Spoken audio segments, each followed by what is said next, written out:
সেদিন ৩ বলে ২ রান নিতে পারলে আজ হয়তো এই গল্পটা আক্ষেপের নয় বরং প্রাপ্তি আর অনুপ্রেরণার হতে পারত। বেঙ্গালুরুর চিন্নাস্বামী বাংলাদেশকে আর কিছু উপহার দেখ বা না দেখ আজীবন আক্ষেপ করার মতো একটা ট্র্যাজেডির সাক্ষী করে রেখেছে। ভারতের বিপক্ষে হয়তো একদিন বাংলাদেশ টি-20 বিশ্বকাপে হেসে খেলে জিতবে কিংবা বিশ্বকাপের মূল পর্বের জয় নিয়মিতই পাবে। তবে ১ রানে হারে সেই ক্ষত কি কোনোভাবে শুকানো সম্ভব? বিশ্বকাপে আবারও ভারতের বিপক্ষে ম্যাচ এলেই যে স্মৃতিগুলো বা যে ম্যাচগুলো নিয়ে আলোচনা থাকে অনেক বেশি, সেখানে এই ম্যাচটা থাকে আলোচনার হটকেক হিসেবেই, যে ম্যাচটা এখনও আক্ষেপে পড়ায় কোটি কোটি বাংলাদেশি ক্রিকেট ভক্তকে। মহেন্দ্র সিং ধোনি সেদিন রান আউট না করলে গল্পটা ভিন্ন হতে পারত।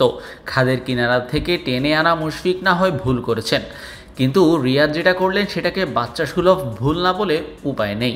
এবারও টাইগার ব্যাটিং লাইন আপে সেই জায়গাটায় নর্থ সাউন্ডে ভারতের বিপক্ষে মাঠে নামবেন রিয়াদ, চাইবেন সে ভুলের প্রায়শ্চিত্ত করতে, কারণ সেমিতে যেতে হলে সেটার বিকল্প নেই। শুধু রিয়াদই নন, সেবারের একাদশে সাকিব, মুস্তাফিজ, সৌম্যদের মাঝে এবার শুধুমাত্র সৌম্যকে নিয়ে একাদশে সংশয়। ফর্মের কারণে একাদশে জায়গা হচ্ছে না। সাকিব আছেন একই সমস্যায়, মুস্তাফিজ সেই আগের মতোই ছন্দে আছেন। দ্য ফিজ তথা বোলিং অ্যাটাকের মতো ব্যাটাররাও জ্বলে উঠলে হয়তো বেঙ্গালুরু ট্র্যাজেডির আক্ষেপ কিছুটা হলেও কমবে। আগের ৪ দেখায় একটাও জেতেনি লাল সবুজ, এবার সেই আক্ষেপ মেটাতে পারবেন তো সাকিব রিয়াদরা?